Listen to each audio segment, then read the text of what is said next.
أعوذ بالله من الشيطان الرجيم. بسم الله الرحمن الرحيم. واذكر عبدنا أيوب إذ نادى ربه أني مسني الشيطان بنصب وعذاب اركض برجلك هذا مغتسل بارد وشراب ووهبنا له أهله ومثلهم معهم رحمة منا وذكرى لأولي الألباب وخذ بيدك ضغثا فاضرب به ولا تحنث إنا وجدناه صابرا نعم العبد إنه أواب. میرے محترم بھائیو بزرگوں عزیز دوستو، سورہ صاد کی یہ چند آیتیں ہیں. کل گزشتہ قوم سبا کی نافرمانیوں کی وجہ سے اللہ تبارک و تعالی نے ان پر جس عذاب کو نازل فرمایا اس کا تذکرہ ہوا. اس میں ایک بات رہ گئی تھی. اللہ تبارک و تعالی نے ان لوگوں کو خوشحالی کا اور اتنا امن و امان ان کو دے رکھا تھا کہ فرمایا قرآن کریم میں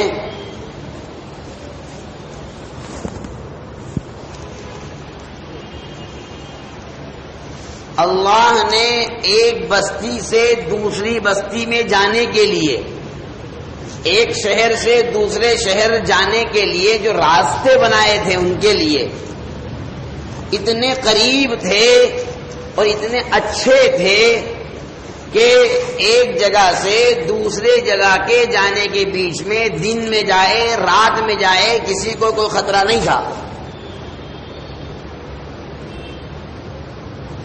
لیکن انہوں نے اس چیز کو پسند نہیں کیا.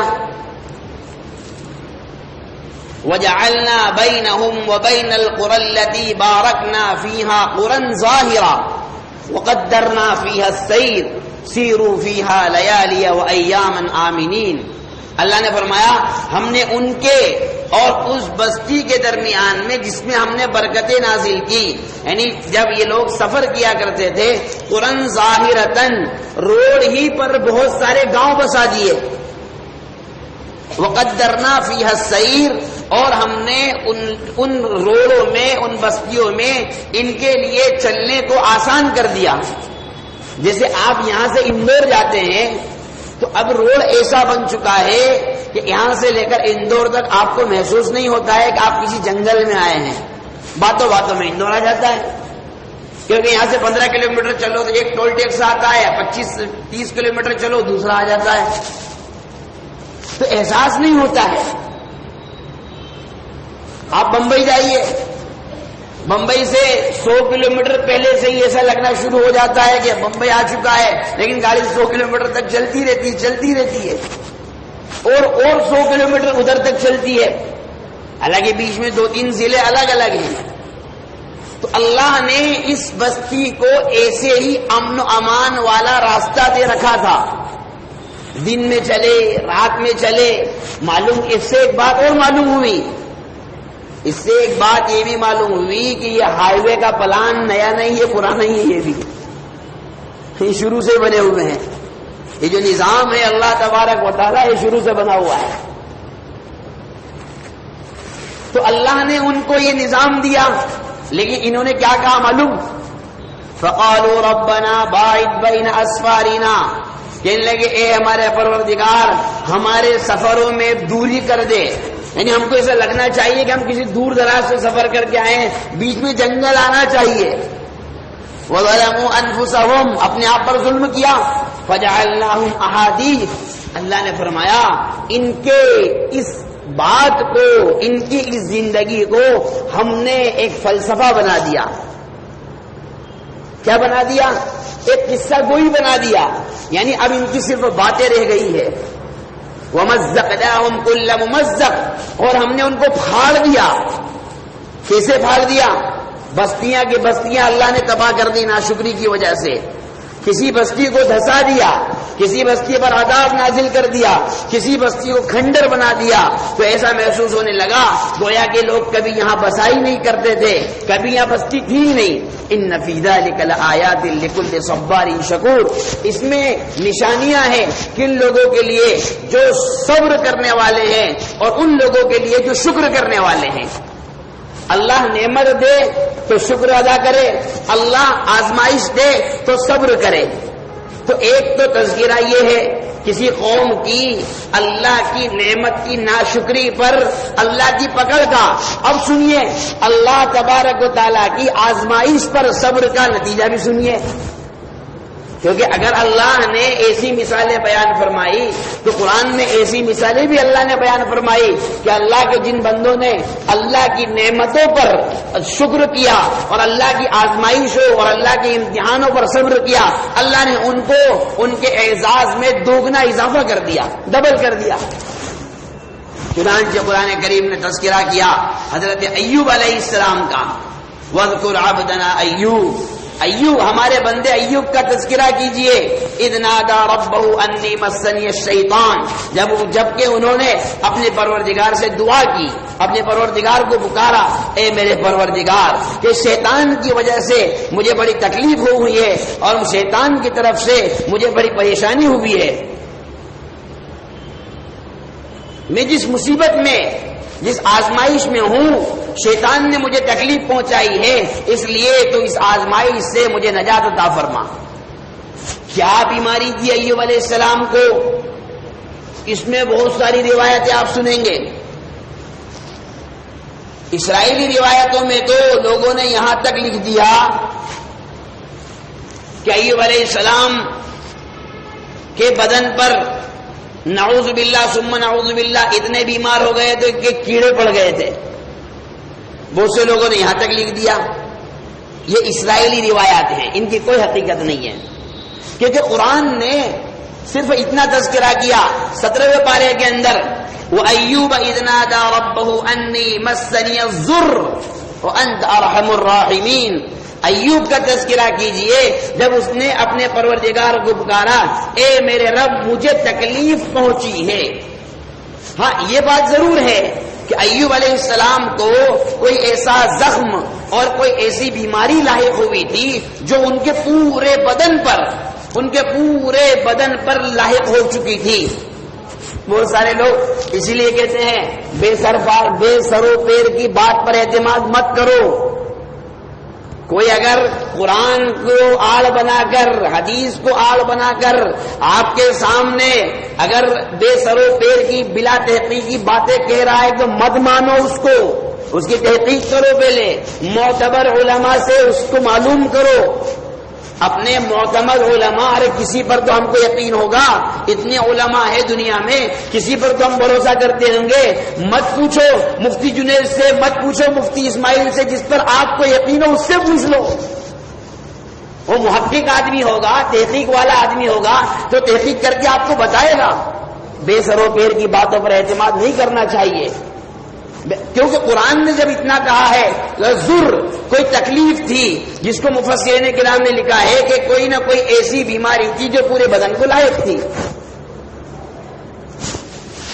کمال کی بات تو یہ ہے کہ ایوب علیہ السلام کا دل اندر سے صحیح سلامت تھا، زبان صحیح سلامت تھی.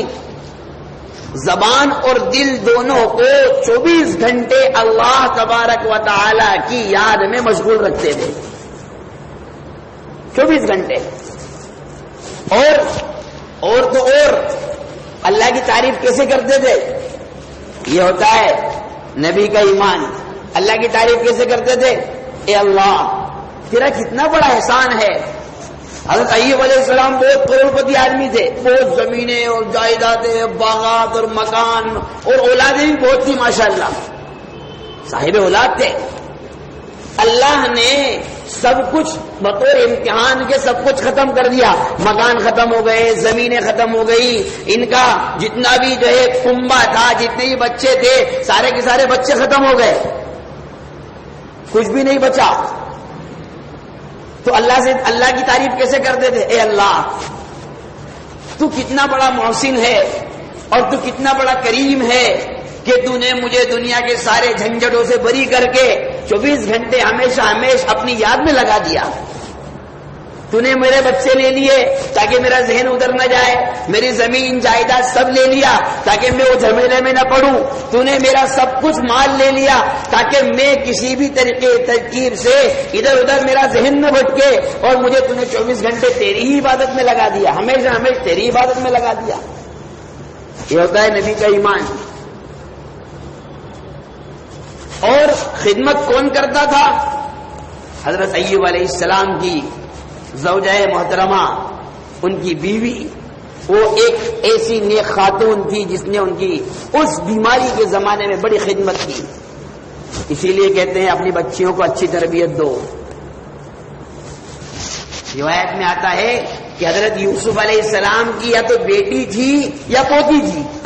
حضرت ایوب علیہ السلام کی اہلیہ حضرت یوسف علیہ السلام کی بیٹی تھی یا ان کی پوتی تھی, دونوں روایتیں ملتی ہے, دونوں طرح سے باتیں روایت میں آتی ہے.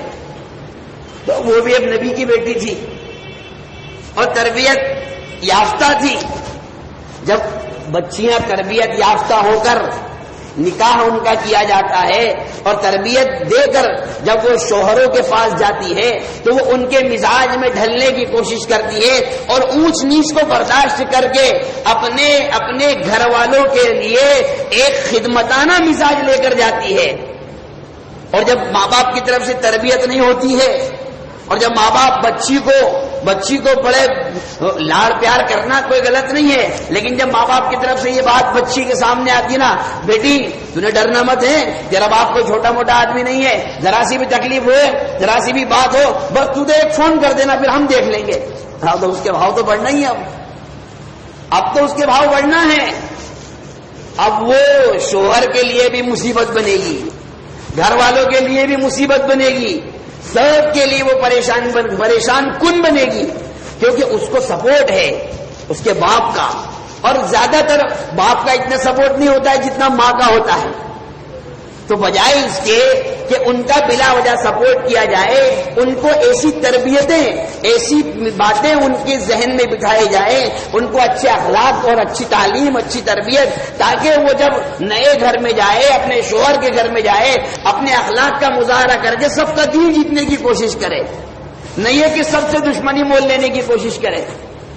بہرحال تو حضرت ایوب علیہ السلام کی اہلیہ, اس نے بڑی خدمت کی, اتنی خدمت کی ہے کہ تاریخ میں ایسی نظیریں اور ایسی مثالیں نہیں ملتی ہے کہ عورتیں ایسی بھی خدمت گزار ہوا کرتی ہے.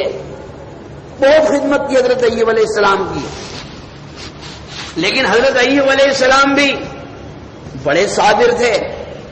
ایک دن ان کی اہلیہ نے کہا بھی کہ آپ اتنے بیمار رہتے ہیں, اللہ سے دعا کر لیجئے. ارے اللہ تو آپ کی دعا کو قبول کرنے والا ہے. اگر آپ نے یہ دعا کی اے اللہ مجھے شفا عطا فرما دے, تو کیا اللہ آپ کی نہیں سنے گا؟ تو آپ دعا کیوں نہیں کرتے؟ کہنے لگے ارے جس پروردگار نے 70 سال تک خوشی کے خوشی رکھا, مالداری میں رکھا, اولاد کے ساتھ رکھا, زمین جائیداد کے ساتھ رکھا, وہ پروردگار نے اگر 6-7 سال پریشانی میں رکھ لیا تو کیا شکوہ کرنا اس سے, کیا شکایت کرنا؟ تو یہ چیزیں غور کرنے کی ہوتی ہیں. ایسا ہوتا ہے آدمی کا ایک ٹائم یہ ہوتا ہے وہ بڑا مالدار ہوتا ہے, بڑا اچھا اس کا کاروبار چلتا ہے اور بہت اچھا ماشاءاللہ سب کچھ ہوتا ہے. اچانک تو ایسی صورت بن جاتی ہے کہ مال دولت زمین جائیداد سب ختم ہو کر آدمی تھوڑے حالات میں آ جاتا ہے, مصیبت میں آ جاتا ہے. تو پھر اب یہ نہیں کہنا چاہیے ارے یار مولانا پتہ نہیں کیا غلطی ہو گئی, جس کی سزا میں اللہ نے سب کچھ لے لیا اور کچھ سمجھ میں نہیں آ رہا ہے, کسی نے دھندا باندھ دیا ہے, کسی نے کچھ کر. نہیں بھائی نہیں, یہ اللہ تبارک و تعالیٰ کی طرف سے وَتِلْكَ الْأَيَّامُ نُدَاوِلُهَا بَيْنَ النَّاسِ، یہ تو زمانے کی گردش ہے، ہم اس کو الٹ پلٹ کرتے رہتے ہیں، الٹا پلٹا کرتے رہتے ہیں۔ آج یہ مالدار ہے، کل وہ غریب ہے، کل وہ مالدار ہے، یہ غریب ہے۔ یہ اللہ تبارک و تعالیٰ کا نظام ہے۔ تو حضرت ایوب علیہ السلام نے اللہ تبارک و تعالیٰ سے کبھی شکوہ نہیں کیا، کبھی شکایت نہیں کی۔ پھر دعا مانگنے کا سبب کیا بنا اور دعا کیوں مانگی انہوں نے، جس کو قرآن کریم نے بیان فرمایا کہ انہوں نے اپنے پروردگار سے دعا کی۔ دیکھیے نبی کا ہر عمل، نبی کی ہر چیز نمونہ ہوتی ہے، نبی کون سا بھی ہو۔ اسی لیے تو ہمارے بچے جب مکتب میں جاتے ہیں تو ان کو پڑھایا جاتا ہے آمنت باللہ و ملائکتہ و کتبہ و رسلہ، یہ پڑھایا جاتا ہے بچوں کو مکتب میں کہ کہو میں ایمان لایا اللہ پر، اس کی ساری کتابوں پر، اس کے سارے فرشتوں پر اور اس کے سارے رسولوں پر میں ایمان لایا۔ تو نبی کا ہر عمل نصیحت کے لیے ہوتا ہے، نبی کا ہر عمل عبرت کے لیے ہوتا ہے۔ حضرت ایوب علیہ السلام بیچارے اللہ تبارک و تعالیٰ کا ذکر کیا کرتے تھے، ان کے دعا کرنے کا جو سبب بنا ہے، ایک مرتبہ یہ ہوا، روایت میں آتا ہے کہ شیطان نے ایک حکیم کی شکل اختیار کی، ایک انسانی شکل اختیار کر کے ان کی اہلیہ میں، اور بھی بہت ساری روایتیں ہیں لیکن مفسرین کرام نے کہا ہے کہ وہ غیر معتبر اور معتمد نہیں ہے۔ جو بات میں بیان کر رہا ہوں اس پر قرآن کے ظاہر نص کے اعتبار سے مفسرین کرام نے لکھا ہے کہ یہ چیز، یہ تین روایتیں اس میں ہیں، یہ جو سب سے زیادہ معتبر جس پر مفسرین نے اعتماد کیا ہے وہ میں آپ کے سامنے بیان کر رہا ہوں کہ حکیم کی شکل اختیار کر کے شیطان آیا اور کہنے لگا کہ میں آپ کے شوہر کے لیے اچھا نسخہ دے سکتا ہوں، بہترین دوا دے سکتا ہوں، لیکن تمہیں ایک اور نذرانہ کچھ نہیں، ہدیہ کچھ نہیں، فیس کچھ نہیں، تم صرف ایک کام یہ کر لینا کہ جب ان کو شفا ہو جائے اتنا کہہ دینا کہ یہ شفا میں نے دی ہے، بس خالی اتنا کہہ دینا۔ کیا کہا؟ خالی تم نے اتنا کہہ دینا کہ فلاں حکیم صاحب کی دوا سے شفا ہو گئی، خالی اتنا کہنا ہے، تمہیں اور کچھ نہیں کرنا ہے۔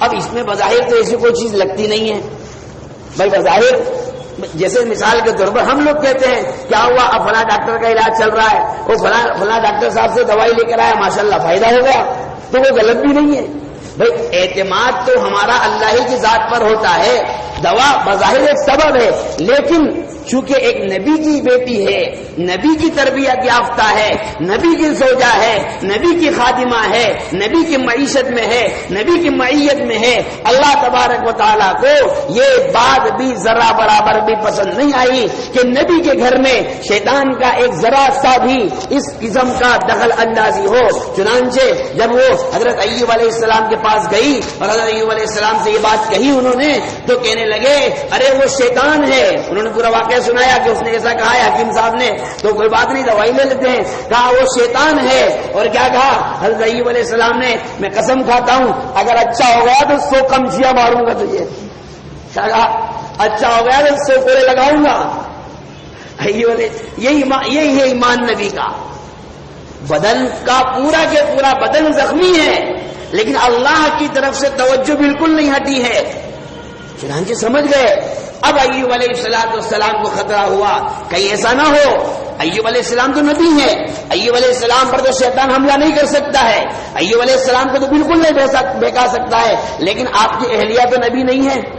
خطرہ ہے کہ کہیں شیطان اس کو نہ بہکا دے، کہیں شیطان اس کے ذہن میں کوئی ایسی بات نہ بٹھا دے جس کی وجہ سے اس کا اعتماد اللہ کی طرف سے ہٹ کر غیر اللہ کی طرف چلا جائے۔ اب ایوب علیہ السلام نے دعا کی اور کہا رب انی مسنی الضر، اے میرے پروردگار اب مجھے تکلیف پہنچی ہے، اب شیطان نے مجھے تکلیف پہنچائی ہے، وانت ارحم الراحمین، اور تو سارے رحم کرنے والوں سے زیادہ رحم کرنے والا ہے۔ میں اس لیے اپنی عافیت اس لیے نہیں مانگ رہا ہوں کہ میں بیمار رہتا ہوں، مجھے اپنے بدن کی کوئی پرواہ نہیں ہے، اپنے زخموں کی کوئی پرواہ نہیں ہے۔ اے اللہ میں تو صرف اس لیے دعا مانگ رہا ہوں کہ کہیں ایسا نہ ہو کہ اس بندی نے جس نے رات دن میرا ساتھ دیا، رات دن میری خدمت کی، میرے لیے اس بندی نے کیا نہیں کیا، ایسا نہ ہو کہ شیطان اپنے جال میں پھنسا کر اس کو بہکا کر لے جائے۔ اب تو اپنی رحمت سے مجھے اپنی رحمت سے شفا عطا فرما دے۔ تو شفا کی دعا کر رہے ہیں، اس میں بھی مقصد اللہ کی پہچان ہے، مقصد اپنی بیوی کو شرک سے بچانا ہے، مقصد اپنے گھر میں شیطان کے اثر کو بچانا ہے، اپنی راحت مقصود نہیں ہے۔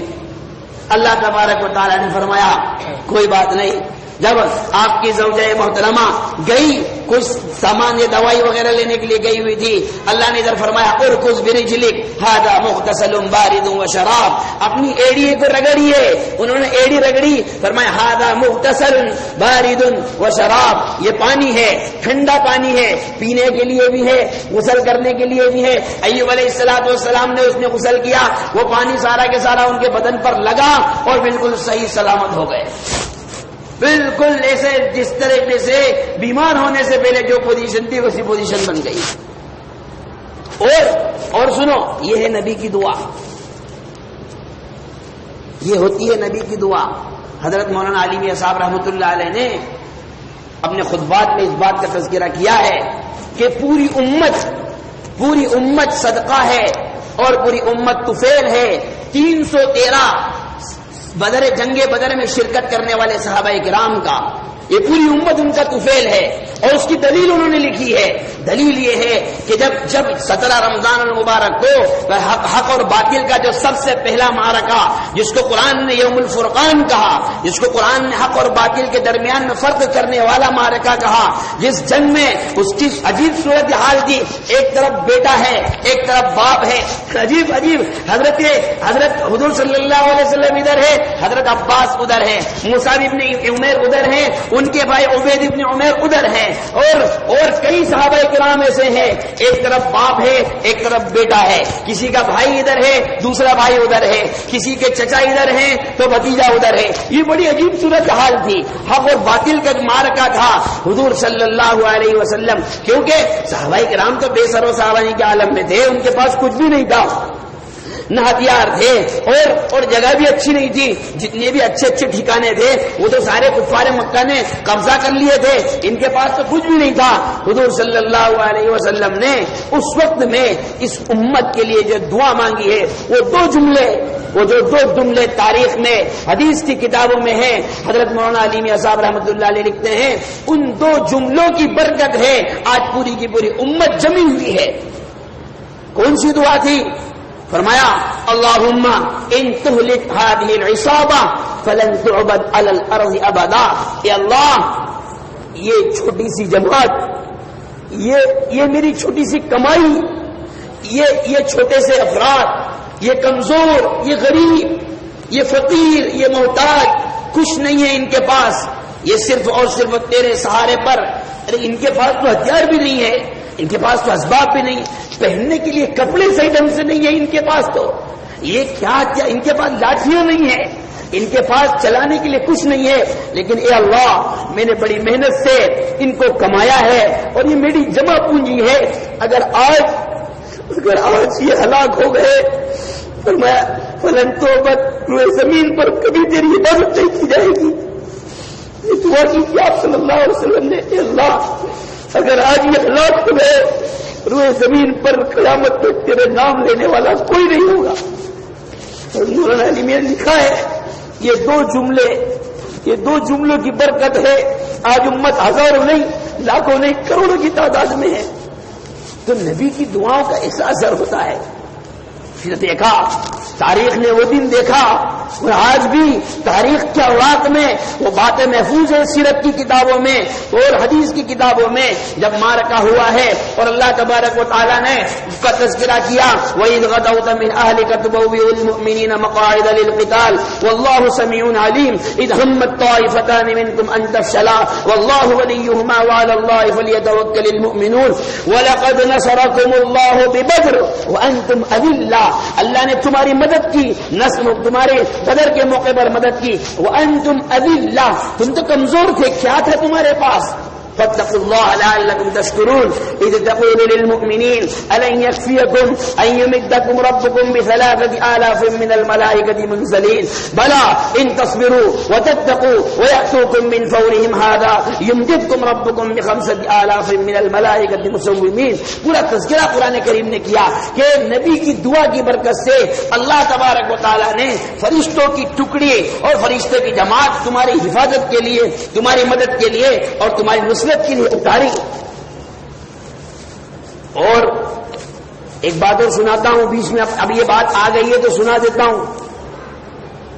ان کے جو جذبات تھے، حضور صلی اللہ علیہ وسلم کا ایسا کوئی ارادہ نہیں تھا اور نہ ہی صحابہ کرام کا ایسا کوئی ارادہ تھا. جب حضور صلی اللہ علیہ وسلم نے، مختصر پورا واقعہ بتانا نہیں ہے کیونکہ پہلے کئی مرتبہ آ چکا ہے، حضور صلی اللہ علیہ وسلم نے ان کے جب جذبات کو دیکھا اور حضرت سعد بن معاذ رضی اللہ تعالی عنہ نے حضور صلی اللہ علیہ وسلم کے سامنے جب انصار اور مہاجرین دونوں کی وکالت کی اور جب اپنے عزائم کا اظہار فرمایا تو حضور صلی اللہ علیہ وسلم نے پہلے ہی فرما دیا تھا کہ بس اللہ نے تمہاری قربانی کو تمہارے میدان میں جانے سے پہلے قبول کر لیا ہے. یہ پہلا معرکہ ہے تاریخ کا جس میں نبی نے یہ بشارت دی ہے کہ ابھی تم گئے نہیں ہیں لیکن اللہ نے تمہاری قربانی کو قبول کر لیا اور فرمایا مجھے وہ جگہ بتلا دی گئی ہے کہ کل بدر کے میدان میں کون سا کافر کہاں گر کر مرے گا، مجھے وہ جگہ بتلائی گئی. تو یہ نبی کی دعا کا اثر ہوتا ہے.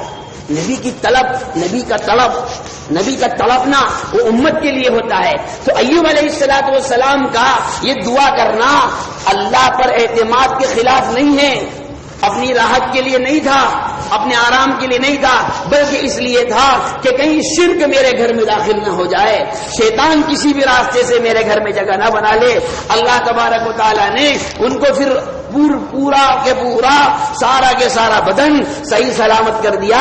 روایت میں آتا ہے کہ جب آپ کی زوجہ محترمہ واپس تشریف لائی اور انہوں نے جب دیکھا تو وہ پہلے تو گھبرا گئی کیونکہ حضرت ایوب علیہ السلام کی جو حالت تھی اور یہاں دوسرے بڑے میاں بیٹھے ہوئے ہیں. پہلے تو وہ ٹینشن میں آ گئی کہ کہاں گئے میرے شوہر، کہاں گئے، کوئی جانور تو نہیں اٹھا کر لے گیا، تو کمزور تو تھے ہی، کہیں کسی نے تکلیف تو نہیں پہنچا دی کوئی اٹھا کر. تو حضرت ایوب علیہ السلام سے پوچھتی ہے ارے یہاں ایک بڑے میاں بیٹھے ہوئے تھے کہاں ہے؟ تو ایوب علیہ السلام نے تھوڑی دیر کو سوچا، تھوڑے مسکرائے اور تھوڑے ہنسے اور اس کے بعد کہنے لگے ارے میں ہی ہوں. کہا نہیں تم نہیں ہو. ارے تم نہیں ہو، میں جس حال میں چھوڑ کر گئی تھی تمہاری حالت کیسی ہے، ان کی حالت کیسی تھی. پھر ایوب علیہ السلام نے پوری بات ان کے سامنے بیان کی. اللہ نے کیا بیان فرمایا؟ وَوَهَبْنَا لَهُ أَهْلَهُ، ہم نے ان کے اہل کو لوٹا دیا، واپس بچے واپس لوٹا دیے، زمینیں واپس لوٹا دی، جائیدادیں واپس لوٹا دی، مکان واپس لوٹا دیے. وَمِثْلَهُمْ مَعَهُمْ، یہ ہوتا ہے صبر کا نتیجہ. جب ناشکری کا نتیجہ ہم نے دیکھا تو اب صبر کا نتیجہ بھی دیکھیں. اللہ نے کیا فرمایا؟ وہ تو لوٹائے ہی لوٹائے. وَمِثْلَهُمْ مَعَهُمْ، اور اس کے مثل جتنے پہلے تھے اتنے اور دے دیے. اور کیا فرمایا؟ رحمتم من عندنا، رحمتم منا، یہ ہماری طرف سے ان پر رحمت ہے. وذکریٰ لأولی الالباب، اور جن لوگوں کے پاس عقلیں ہیں، عقل مند لوگوں کے لیے نصیحت ہے. انا وجدناہ صابرا، اللہ نے اس کے باوجود بھی کیا فرمایا؟ انا وجدناہ صابرا، ہم نے ان کو بڑا صابر پایا. کیسا صابر پایا؟ کہ مسلسل 60 سال یا مسلسل 8 سال اس بیماری میں، اس قسم پرسی کے عالم میں رہے اور کبھی بھی ایک مرتبہ بھی اللہ تبارک و تعالیٰ کے سامنے شکوہ نہیں کیا. بلکہ روایت میں تو یہاں تک یہ لکھا ہوا ہے، تاریخ میں یہ بات لکھی ہوئی ہے کہ جب ایوب علیہ السلام سے بعد میں جب تذکرہ کیا جاتا بیماری کے حال کا، جیسے بیٹھکیں ہوتی ہیں نا ہماری چوپال پر جیسے لوگ بیٹھا کرتے، تو ان سے جب ملنے جلنے والے لوگ آتے، ان سے جب بات کرتے، کیونکہ وہ کوئی عجیب کوئی چھپا ہوا تو واقعہ نہیں تھا، سارے لوگوں کو جانتے تھے، سارا علاقہ جانتا تھا. تو ان سے جب بات ہوتی تھی کہ تم بھی بڑی پریشانی تم نے اٹھائی، بڑی راحت، بڑی تکلیفیں تم نے اٹھائی، بڑے بیمار رہتے تھے، تو ایوب علیہ السلام کیا کہتے؟ فرماتے کہ میرے وہ جو 7 سال بیماری کے گزرے ہیں میری زندگی میں ان کا بدل کبھی نہیں آ سکتا. اس لیے کہ میں جب بیمار ہوتا، جب مجھے تکلیف ہوتی تو ہر دن اور رات میں میرا پروردگار براہ راست مجھ سے میرا حال چال پوچھتا اور کہتا ایوب تمہارے کیا حال ہے. بس میرے پروردگار جب میرا حال پوچھتا میری ساری تکلیفیں ختم ہو جاتی، میرا سارا غم ہلکا ہو جاتا. قرآن نے اسی لیے کہا انا وجدناہ صابرا نعم العبد، فرمایا وہ بڑا نیک بندہ ہے. ایوب علیہ السلام کے بارے میں کہا بڑا اچھا بندہ ہے، انہ اواب، اور وہ اپنے پروردگار کی طرف متوجہ ہونے والا ہے، اپنے پروردگار کے سامنے رونے والا ہے، اپنے پروردگار کے سامنے گڑ گڑانے والا ہے۔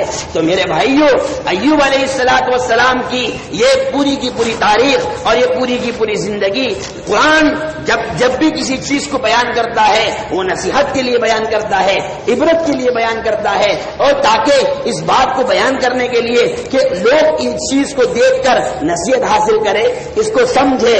چنانچہ اب کیا ہوا، وہ قسم کھائی تھی 100 کوڑے ماروں گا، وہ قسم بھی تو رہ گئی 100 کوڑے والی، اچھے تو ہو گئے، اب کیا کرنا ہے بھئی؟ 100 کمچیاں مارنے کی بات کہی تھی، یا اللہ اس کو کیسے ماروں، بیچاری اتنی نیک خادمہ، سارے لوگ مجھے بھول گئے، یہ اکیلی نہیں بھولی، میرے دکھ کے ساتھی، میرے غم کے ساتھی، میرے درد کے ساتھی، میرے دن اور رات میں میرا خیال رکھنے والی، مجھے دوا اس نے پلائی، میری ضروریات اس نے ساری پوری کی، اب اگر 100 کوڑے ماروں گا تو یہ تو ایسی مر جائے گی، کیا کیا جائے؟ اللہ نے پھر ایک طریقہ بتلایا، وَخُذْ بِيَدِكَ ضِغْثًا، اپنے ہاتھ میں 100 کمچیوں کا ایک کوڑا لیجئے، 100 باریک باریک لکڑیوں کا ایک کوڑا بنائیے، فَاضْرِب بِهِ، پھر دھیرے سے اس کو مار دیجئے، وَلَا تَحْنَثْ، آپ حانث نہیں ہوں گے، آپ کی قسم پوری ہو جائے گی۔ کیا کہا؟ وَخُذْ بِيَدِكَ، اللہ نے یہ طریقہ بھی اللہ نے بتلایا۔ اس سے معلوم یہ ہوا کہ اگر کوئی شرعی کام، اللہ کا کوئی شرعی قانون توڑنا مقصود نہیں ہے، اللہ کا کوئی شرعی قانون توڑنا مقصود نہیں ہے اور ضرر سے بچانا بھی مقصود ہو تو اس قسم کا حیلہ اختیار کیا جا سکتا ہے۔ ہاں، جہاں اللہ کا قانون توڑنا مقصود ہوگا تو وہاں حیلہ کریں گے تو اللہ کی پکڑ کا خطرہ ہے۔ جیسے مثال کے طور پر کوئی آدمی یہ کہے کہ زکوٰۃ کے واجب ہونے کے لیے 1 سال کا گزرنا شرط ہے، میں تو 6 مہینے میں رکھتا ہوں اور اس کے 6 مہینے کے بعد میری بیوی کو گفٹ، میری ساری زمین، میرے ساری جائیداد، سارا پیسہ تجھے گفٹ۔ بیوی نے سوچا اچھا طریقہ ہے، 6 مہینے کے بعد بیوی نے شوہر کو گفٹ کر دیا، اب دونوں ایک دوسرے کو 6 مہینے تیرا، 6 مہینے میرا، سال پورا نہیں، زکوٰۃ کسی پر نہیں، مال پورا کے پورا گھر میں۔ تو یہ اس میں خطرہ ہے کہ کہیں ڈبل پکڑ، کیونکہ یہاں پر شرعی قانون کو توڑا جا رہا ہے، یہاں پر مخصوص شرعی قانون کو توڑنا ہے۔ کوئی اگر یہ حیلہ اختیار کرے گا تو اس کا صاف مطلب یہ ہے کہ وہ زکوٰۃ کو اپنے آپ سے ثابت کرنا چاہتا ہے جو اللہ کا ایک فریضہ ہے۔ یہی سے ایک بات اور بھی معلوم ہو گئی کہ بہت سارے لوگ جو قسمیں کھا لیتے ہیں، کوئی نازیبہ قسم کھا لیتا ہے، حضرت ایوب علیہ السلام نے قسم کھائی تھی اور ان کی قسم ایک نصیحت دینے کے لیے ہے، ان کی قسم امت کو سمجھانے کے لیے ہے، آنے والی نسل کے لیے۔ یہی سے یہ مسئلہ بھی معلوم ہوا، اگر کوئی آدمی یہ قسم کھا لے، کوئی ناجائز کام کی قسم کھا لے، کوئی نامناسب کام کی قسم کھا لے، جیسے بھائیوں میں جھگڑا ہو گیا، اب دونوں نے قسم کھا لی، قسم خدا کی کبھی تیری پیڑھی پر قدم نہیں رکھوں گا، وہ بھی کیا کہتا ہے جا میں بھی قسم خدا کی کھا کر کہتا ہوں میں بھی تیرے گھر میں نہیں آؤں گا۔ 2 بہنوں میں آپس میں جھگڑا ہو گیا، 2 بھائیوں کی بیوی میں جھگڑا ہو گیا، ساس میں اور بہو میں جھگڑا ہو گیا، اب دونوں نے ایک دوسرے کے خوب قسمیں کھا لی، اللہ پاک کی قسم کبھی تیرے گھر نہیں آؤں گی، وہ بھی کہہ رہے کبھی تمہارے گھر نہیں آؤں گی، ٹھیک ہے کوئی بات نہیں، ہو گیا۔ اب غصہ ٹھنڈا ہو جائے تو قرآن نے اس کا علاج، حضور صلی اللہ علیہ وسلم نے اس کا علاج بنایا، من حلف علی یمین فرأى غيرها خيرا منها فليكفر عن يمينه وليأتي بالذي هو خير۔ اگر کوئی شخص کسی نامناسب کام پر قسم کھا لے اور پھر اس کو اپنے قسم پر ندامت ہو رہی ہے، اس کو چاہیے اپنی قسم توڑ دے اور قسم کا کفارہ ادا کر دے، اور قسم کا کیا کر دے؟ کفارہ ادا کر دے۔ کیا ہے قسم کا کفارہ؟ یہ مسئلہ بھی بتلا ہی دیتا ہوں، آپ تھوڑے اتنے لیٹ ہوئے، تھوڑے اور 2 منٹ اور صحیح، یہ مسئلہ بھی سن لو۔ فَكَفَّارَتُهُ إِطْعَامُ 10 مساکین، یا تو 10 مسکینوں کو کھانا کھلانا ہے، من اوسط ما تطعمون اہلیکم، کیا کھلانا ہے؟ جو عام طور پر آپ اپنے گھروں میں کھلاتے ہو وہ والا کھانا کھلانا ہے، لمبے چوڑے وہ نہیں کرنا ہے، دال بھی کھلا سکتے ہیں، سبزی بھی کھلا سکتے ہیں، گوشت بھی کھلا سکتے ہیں، گوشت میں مرغے کا بھی کھلا سکتے ہیں، بکرے کا بھی کھلا سکتے ہیں، بڑے کا بھی کھلا سکتے ہیں، کوئی مسئلہ نہیں ہے۔ او کسوتہم، یا تو 10 مسکینوں کو 2 ٹائم کا کھانا کھلاؤ، یا 10 لوگوں کو 10 جوڑی کپڑے دے دو۔ او تحریر رقبہ، ایک غلام آزاد کرنا ہے، غلام باندھیوں کا تو دور ہے نہیں، اس لیے یہ تو ہے نہیں، اگر کوئی آدمی یہ نہیں کر سکتا ہے، نہ تو پیسہ دے سکتا ہے، نہ کھانا کھلا سکتا ہے، نہ ہی کپڑے دے سکتا ہے، فرمایا فَمَن لَّمْ يَجِدْ فَصِيَامُ ثَلَاثَةِ أَيَّامٍ، جو یہ نہیں کر سکتا اس کو چاہیے کہ وہ 3 روزے رکھ لے، اس کی قسم کا کفارہ ادا ہو جائے گا۔ یہ بھی ایک مسئلہ ہمارے سامنے آ گیا کہ 10 مسکینوں کو کھانا کھلاؤ، یا پھر 10 لوگوں کو 10 جوڑی کپڑے دو، یا پھر جو ہے یہ نہیں کر سکتے ہیں تو 3 روزے رکھے۔ لہذا ہم جو آپس میں قسمیں کھاتے ہیں، ایک دوسرے سے جھگڑے ہونے کی وجہ سے جو نا اتفاقی کی قسمیں کھاتے ہیں، ان ساری قسموں کو توڑیں، اپنی قسموں کے کفارے ادا کریں اور آپس میں بھائی چارگی کا دوبارہ واپس لانے کی کوشش کریں۔ دعا فرمائیں اللہ تبارک و تعالیٰ ان کہی ہوئی باتوں پر ہم سب کو عمل کی توفیق عطا فرمائے۔ وما توفیقی الا باللہ۔ سبحان اللہ وبحمدہ، سبحان اللہ وبحمدہ۔